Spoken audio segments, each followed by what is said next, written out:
Guys go back and forth on whether or not Motley Crue is heavy metal, and I remember correctly, consider them more in the category than Van Halen, but I don't see how. He says, if the Crue is metal, then Van Halen sure as shit is.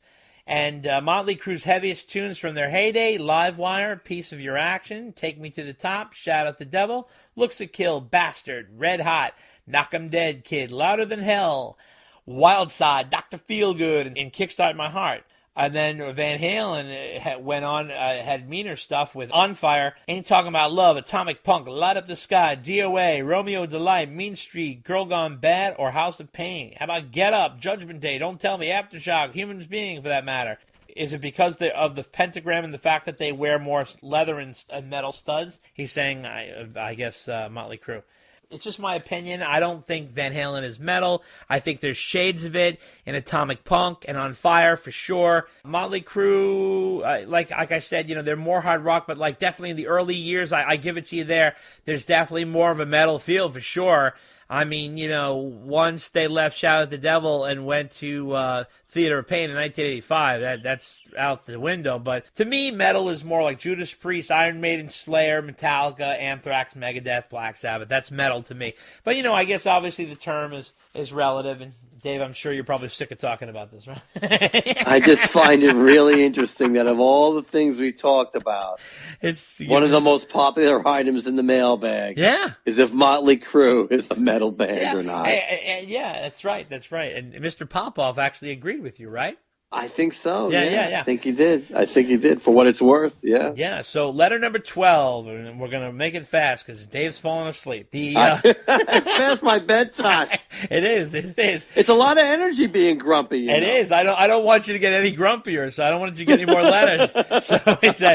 So he says here, this is from Ricky Steele. I'm going to make this quick. He says, I just listened to the Billy Sheehan podcast, and it's great. Tremendous. He said, man, when Billy was talking Eat 'em and Smile and reunion stuff, and he mentioned Ralph from Steel Panther, the wheels were starting to turn. How amazing would it be to see that? To have Vi, Sheehan, Bissonette, and Michael Starr, which is Ralph from Atomic Punk. So he just goes by Michael Starr from Steel Panther. Hey, man, I came to know Steel Panther because of Van Halen and fell in love with their music real quick. Gosh, they are just amazing musicians. I drove 8 hours to see them live, and they totally delivered. Michael Starr would be a slick on a track like Big Trouble, and he would sound incredible on all those DLR tunes. Let's face it, DLR can't do it anymore.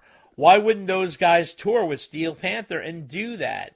It's not fair to Billy Sheehan and the guys for all that money to be laying on the table. I know Starr fronting them wouldn't bring in the cash like Dave. However, it would give us fans the music. Anywho, you guys keep doing what you're doing. I love it. Ricky Steele. Here's the thing. I don't think that Vi, Sheehan, and Bissonette would go out with Michael Starr or Ralph or whatever he goes by. They're either going out with Dave or they're going out with exactly. With they wouldn't do that, and that's no disrespect to Michael or Ralph, but they would never disrespect Dave. And I think Ralph/Michael is an excellent singer, and he could easily pull off all those Dave songs. He totally could. And I mean, to be blunt, he'd probably sound better. Yeah, right. That's for sure. Those guys aren't going to do that. They're not going to do that to Dave. Last letter of the night, and Dave is going to have his tea before he goes to bed. It is number 13, and it is a short one, Dave, and it's from Daz Za, who goes by that, and he says, have you heard the Lionel Richie live version of Dancing on the Ceiling? Sometimes he goes into the keyboard riff a jump.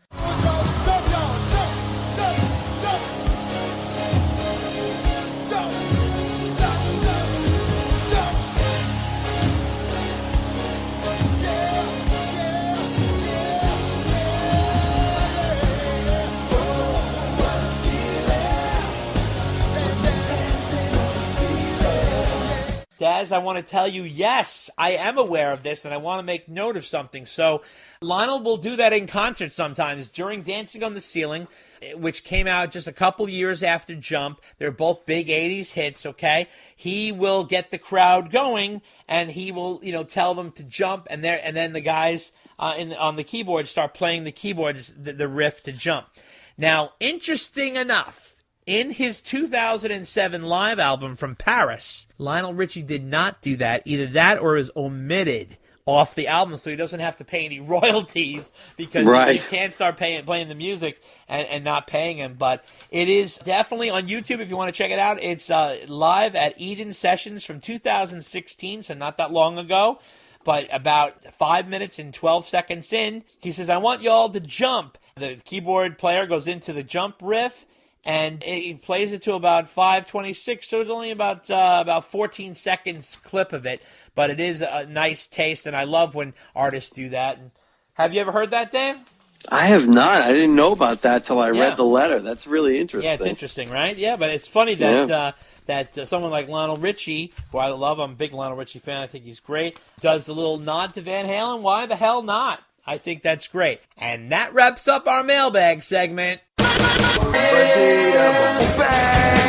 Next up, Dave and I get into our deep dive discussion about the new play, Eddie and Dave, which is at the Atlantic Theater Company in Manhattan. I went to opening night and report everything back to Dave. That's coming up next.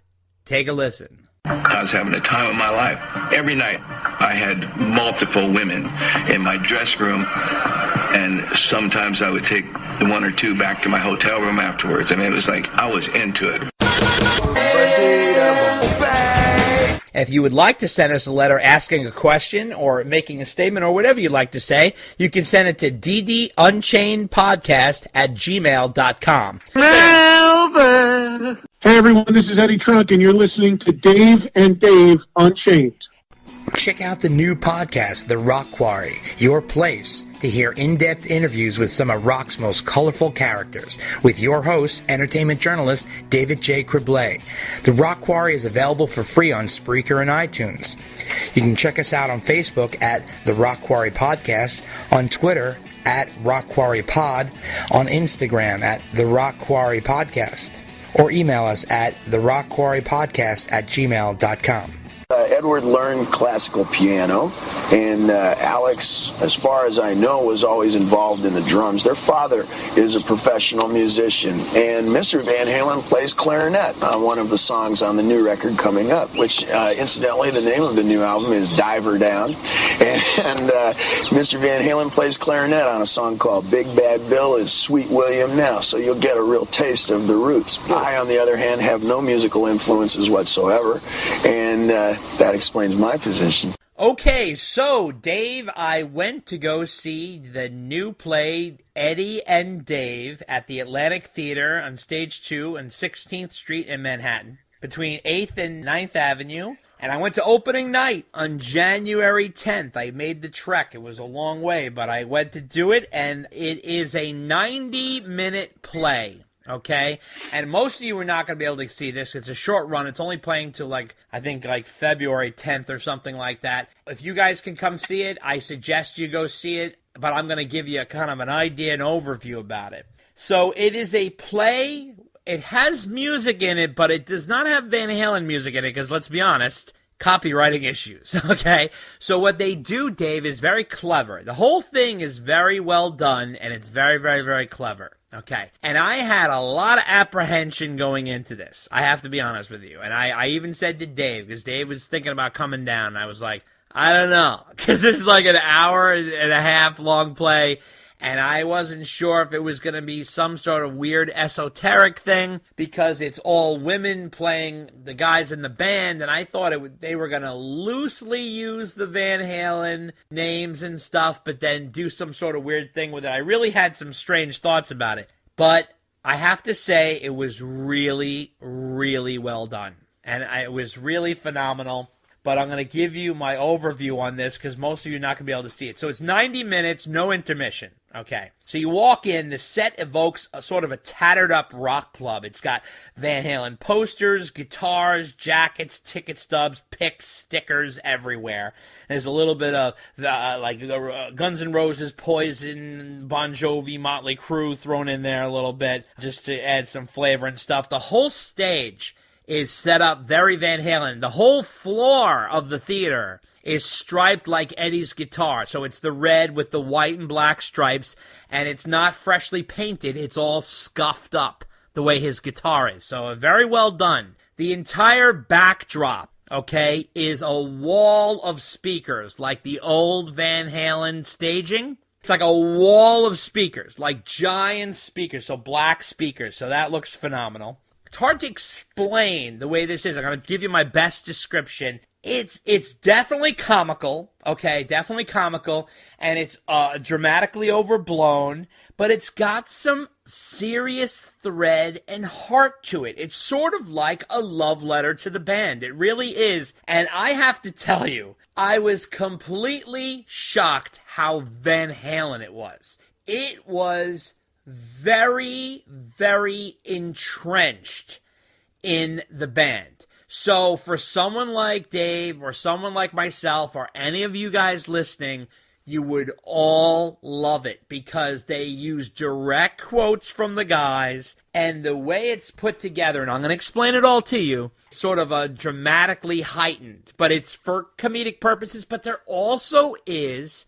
a thread line about Eddie and Dave's relationship. And I obviously know that's an interesting, combustive, but brotherly relationship. And obviously Alex's relationship with Eddie and Valerie's relationship with Eddie.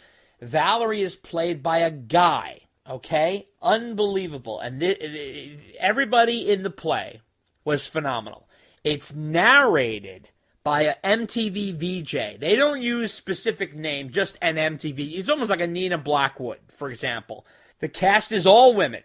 So the VJ is a woman, Alex is a woman, Eddie is a woman, Dave is played by a woman, and they have a guy playing Val. His name is Omar Abbas Salomon. Wow, is he hysterical. So it's directed by Margaret Bordelon, and she did a fantastic job. But let me tell you, I had some reservations about it being all women. Nothing against women, I have no problem with that. I just wanted to know, like, why? And I got the reason why. Because it's hard to explain, but I spoke to Amy and Megan. Megan Hill plays Dave. Amy Staats plays Eddie. She also wrote the play. Adina Version played Alex. I mean, can you imagine a woman playing Alex Van Halen? It's unbelievable. And what a phenomenal job she did. It's just incredible. So it's amazing in the sense that because they're women, they kind of bring out things that guys do that a guy wouldn't bring out.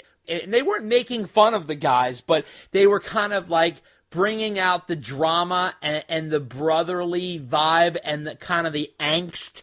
And because they were women, they brought out such a humoristic point of that if they were guys, it wouldn't be as sharp or as witty.